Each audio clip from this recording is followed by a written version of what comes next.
Inshamake z'igitabo cy'imigani. Amahirwe dufite ni uko benshi mu badukurikiye bumva ururimi rw'Ikinyarwanda, bivuze ngo dusangiye umuco w'Abanyarwanda, kandi turabizi ko mu muco w'Abanyarwanda n'ururimi rw'Ikinyarwanda tugiramo ibintu byitwa imigani. Ibyo birahita bitworohereza gusobanukirwa ubundi imigani ni iki. Ibyo biranadufasha gusobanukirwa igitabo cy'imigani muri Bibiliya kitwigisha iki. Urugero nk'iyo umuntu avuze ngo igiti kigororwa kikiri gito, mu by'ukuri aba akoresheje igiti ariko ashaka kukungura ubwenge bwo kugira ngo ugire imyitwarire iboneye ugira muri ubu buzima. Mu yandi magambo, imigani ni imvugo ntoya cyangwa se inyandiko ntoya zandikwa n'abahanga cyangwa se n'abasizi zigamije gukosora abantu kugira ngo bagendere mu nzira ikwiriye. Mu magambo make, icyo ni cyo igitabo cy'imigani kiba kigiye kutwigisha. Ikindi kintu wamenya ni uko igitabo cy'imigani muri Bibiliya cyanditswe n'abanditsi batandukanye. Abantu benshi bazi ko iki ari igitabo cyanditswe n'umugabo witwa Salomo, kandi koko nibyo, ariko ku musozo wacyo tubona ko hari n'abandi bagabo bacyanditseho. Hariho nk'umugabo witwa Aguri ndetse hakabamo n'umwami Lemuel. Ibyo turaza kubibona uko tugenda twiga iki gitabo cy'imigani. Tuguhaye ikaze muri iyi video aho tugiye kwigira hamwe inshamake z'igitabo cy'imigani.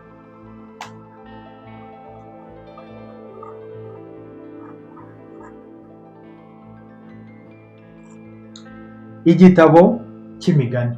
Kugira ngo iki gitabo ucyumve neza utaza gutakara mu mvugo nyinshi zigiye zirimo, iki gitabo wakigabanya mu bice bitatu. Igice cya mbere ni icyitwa umwinjizo, cyangwa se ushobora no kubyita intro mu rurimi rw'Icyongereza, introduction. Hanyuma tukagira igice cya kabiri aricyo gikubiyemo imigani y'ubuzima. Hanyuma tukagira n'igice cya gatatu twakita nk'umusozo cyangwa se umwanzuro, aribyo twakita conclusion mu ndimi z'Icyongereza.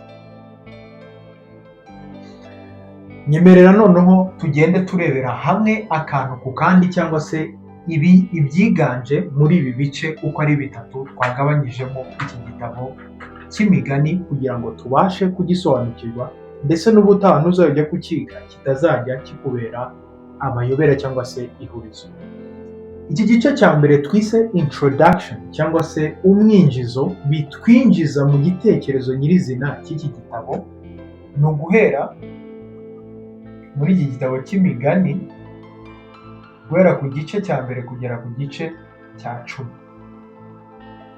Ni ukuvuga ngo muri iki gitabo cy'imigani, guhera ku gice cya mbere kugera ku gice cya 10 kizakwereka neza impamvu iki gitabo cy'imigani ari ingenzi.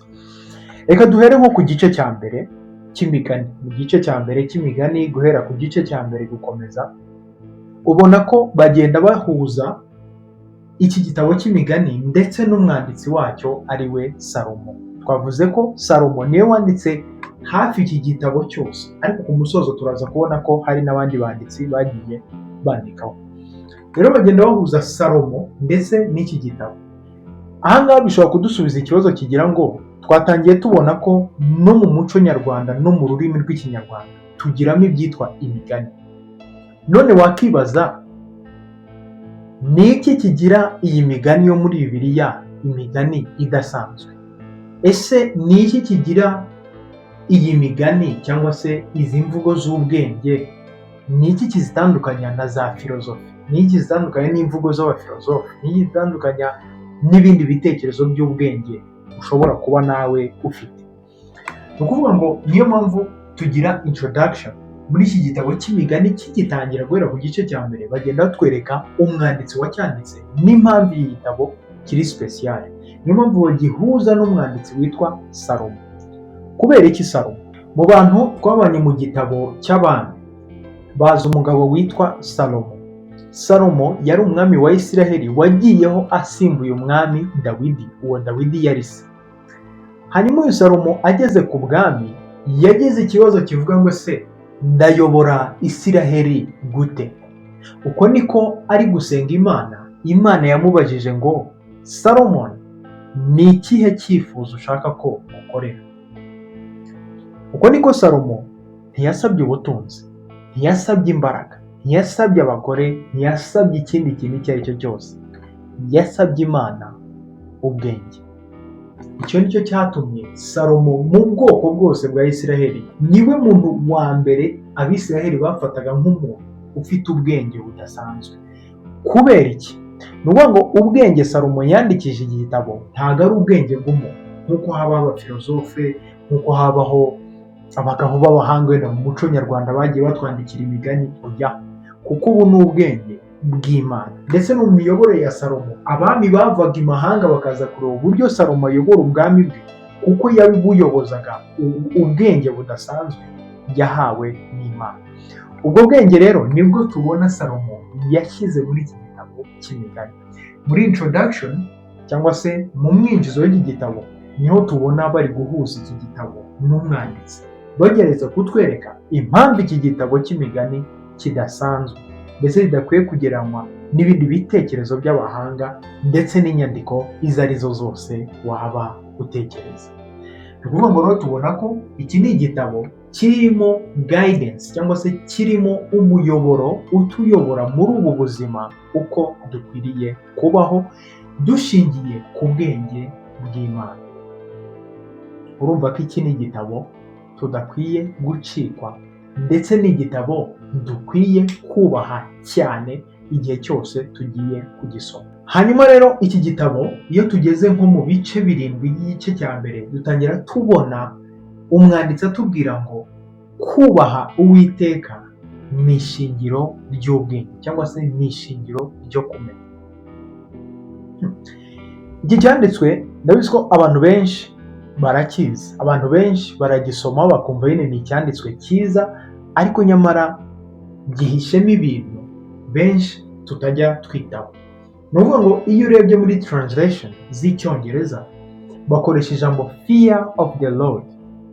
Ni nko kuvuga ngo kugira ubwoba Imana, ariko hano fear baba bavuga, ubwoba bavuga ntabwo ari ubwoba bwo kuba tremble, ntabwo ari ubwoba bwo kutitira ngo ugire ubwoba ngo umuntu araje ngo cyangwa se arangirira nabi. Oya, ubwo hano baba bavuga ni honor, ni ukubaha kudasanzwe, aho wowe icyo utekereza gica bugufi hejuru y'icyo Imana itekereza.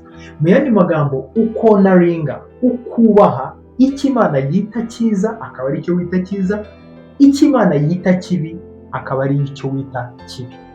Ni ukuvuga ngo ibitekerezo byawe uko ngo wumva ibintu ngo utuntu twawe ukabishyira ku ruhande, icyo Imana yita cyiza ukagita cyiza, icyo yita kibi akaba ari cyo wita kibi. Ndetse iyo urebye neza ubona ko iki ni cyo Adamu na Eva bahushije mu itangiriro, aho Imana yari yabaremye ngo bayoborwe n'ibitekerezo by'Imana, bayoborwe n'Imana ubwayo.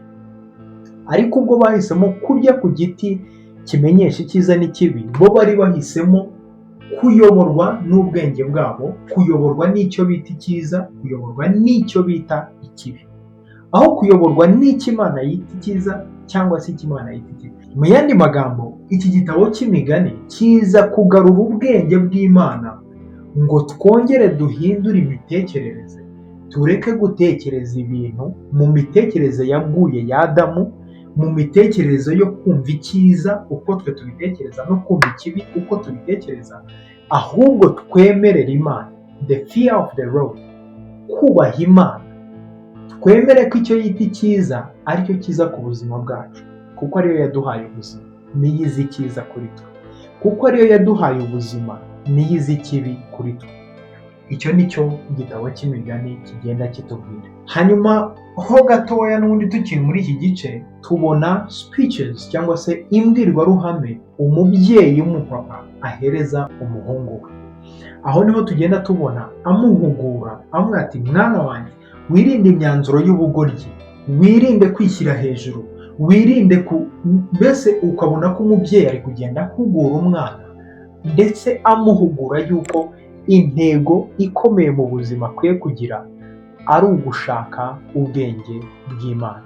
Ni ukuvuga ngo mu yandi magambo umwanditsi agenda atwereka ko intego yo mu buzima bwacu yagakwiye kumenya icyo Imana yita cyiza, akaba ari cyo twakira ko ari cyo cyiza kuri twe, icyo Imana yita kibi ko ari cyo kibi gikwiye kuba kibi muri twebwe, aho kugira twebwe twitekerereza ibyacu. Ubona ko rero umwanditsi agenda ahugura umuntu. Ibyo ni byo tubona muri iki gitabo cya intro cyangwa se mu mwikizo. Hanyuma rero umaze gusobanukirwa ibyo byose, iyi introduction umaze kuyisobanukirwa, tuhita tugera noneho muri iki gice cya kabiri. Ahangaha tubibona guhera mu gitabo n'ubundi cy'imigani, guhera ku gice cya 11 kugera ku gice cya 29. Ahangaha tugenda tubonamo imigani cyangwa se inyigisho zigenda zitwereka dushingiye ku bwenge bw'Imana uko umuntu akwiye kubaho mu buzima, uko ukwiye kuba umubyeyi, uko ukwiye gukora mu kazi, uko ukwiye gukora muri sosiyete, uko ukwiye kubaho, ibintu byose, ikintu cyose watekereza ko ukeneye muri ubu buzima. Muri iki gice cyose bagenda babitubwira. Waba wibaza ku bijyanye n'ideni n'icungamutungo, byose birimo. Waba wibaza uburyo ukwiye gushakamo, wenda uri kwibaza uburyo washaka umugabo mwiza cyangwa umugore mwiza, byose birimo. Waba wibaza ni gute waba umubyeyi mwiza ukarera umwana mwiza. Bibiliya ziravuga ati toza umwana inzira anyuramo azazirinda asaza akigenderaho. Waba wibaza uburyo ukwiye kuba umuntu mwiza muri sosiyete. Donc iki gitabo cy'imigani kigenda kitwereka neza uburyo umuntu ufite ubwenge bw'Imana akwiye kubaho muri sosiyete. Kubera ko Imana, kubera urukundo rwayo rwinshi, ntabwo yashimye ko tuza muri iyi si ngo tubeho nk'abantu badafite ubwenge, tubeho nk'abantu ibintu byacanze, tubeho nk'abantu batazi nzapfa nzakira simbizi, tubeho nk'abantu mbese abantu ibintu byacanze kandi twitwa ngo dufite Imana. Oya, ahubwo Imana yashimye ko niba koko twemeye kugengwa nayo, tubaho mu isi dufite purpose, dufite intego y'ubuzima, ku buryo n'umuntu wese uturebye abasha kumenya ko dufite Imana, abasha kumenya ko dufite ubwenge bw'Imana. Hanyuma tukagira iki gice cya 3 aricyo umusozo cyangwa se conclusion.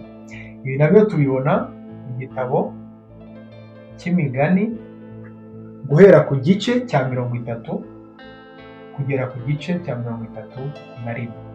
Ahangaha noneho tugenda tubona umwanzuro w'iki gitabo. Iyi migani ihera, yaba iyi migani iri mu gice cya 30 cy'imigani n'igice cya 31 cy'imigani, ntago ari imigani yanditswe na Salomo nk'uko ibyabanze byose byanditswe na Salomo.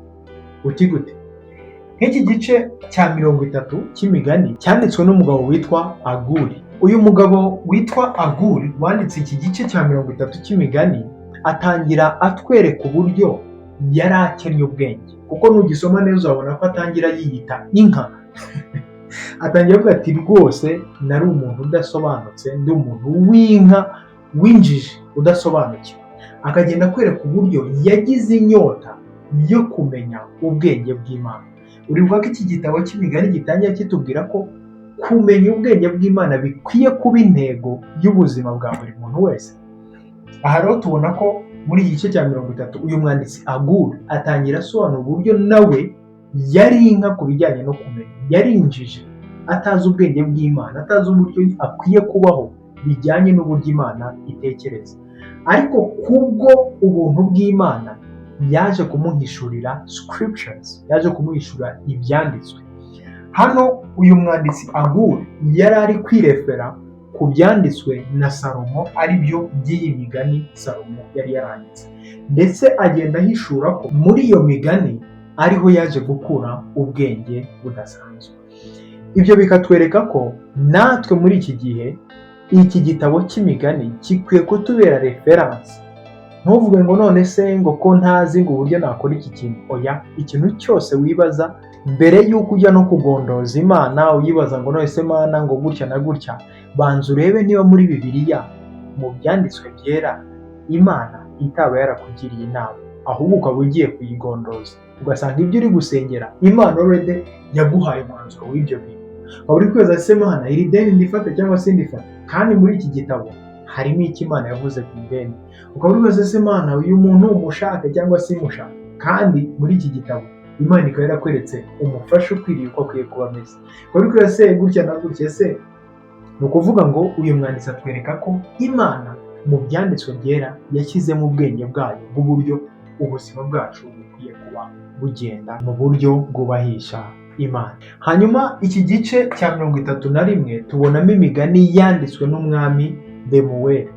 Ni ukuvuga ngo uyu mwanditsi we noneho tubona ari kutubwira imigani yahawe na nyina. Ni ukuvuga ngo ni umwami Lemuweli atangira atubwira uburyo imigani irimo hano ariyo yahawe na nyina.